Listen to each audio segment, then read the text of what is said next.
गुजर जैतो एक दिन तोरा गे हो, गुजर जैतो एक दिन तोरा सामने से लाश गे, खोजत रहतो नहीं ना कहियो आई बहुने पास गे, खोजत रहतो नहीं ना कहियो आई बहुने पास गे।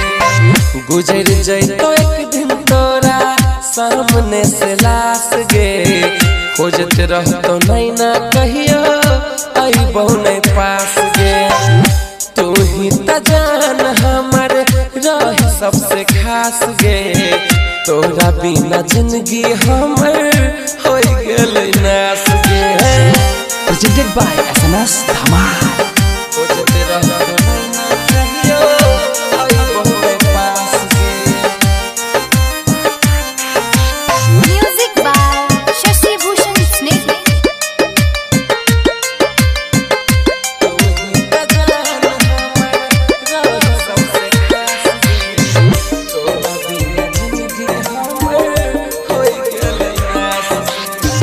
अखिया से दूर तोरा है वो हम जान गे, टूट गेलै दिल हमर टूटल अरमान गे।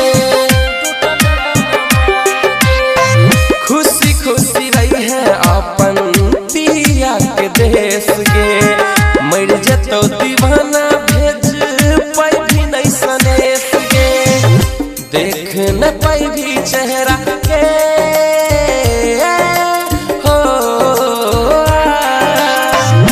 देख न पैभी चेहरा कोई भी निराश गे।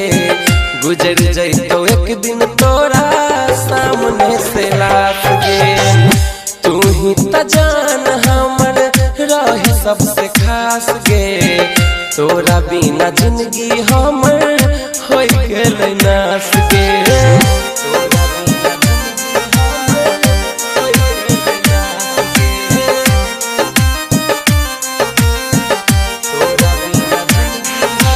Music by Shashi Bhushan Sneh।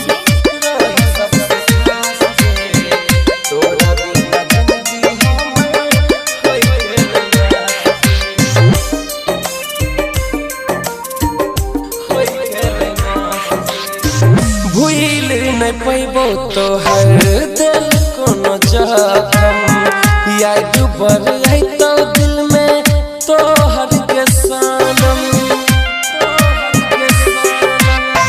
Bhola सकल दीप अपन देते कुर्बानी, प्यार में डूब जैते सारा जिंदगानी। रसल पुरिया के गे हो,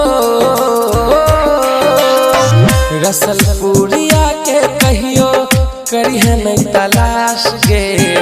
गुजर जैतो एक दिन तोरा सामने से लाश गे, तू है त जान हमर रही सबसे खास गे, तोरा बिना जिंदगी हमर हो गेलै नाश गे। Presented by SMS Dhamal।